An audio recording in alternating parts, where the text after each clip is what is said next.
வீரப்பிரவி விவேகானந்தர். தியானம். நரேந்திரன் சின்ன வயதிலேயே தியானம் செய்வதில் சிறந்து விளங்கினான். சிந்தனைகளை ஒருமுகப்படுத்தும் ஆற்றல் இளம் பருவத்திலேயே அவனிடம் அளவுகிறது இருந்தது. ஒரு நாள் நரேந்திரன் தியானத்தில் ஆழ்ந்திருந்தான்.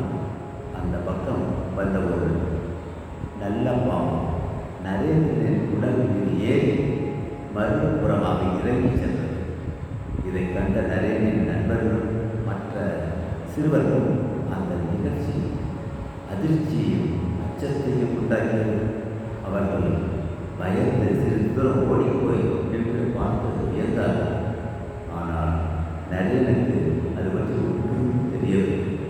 தன் உடல் மீது நல்ல பாம்பு ஏறி கொடுத்து நெளித்ததை உணராத அளவுக்கு வெளியுலக எதுவும் தெரியாத அளவுக்கு சிந்தனையை ஒருமுகப்படுத்தி தியானத்திலே ஆழ்ந்திருந்தார்.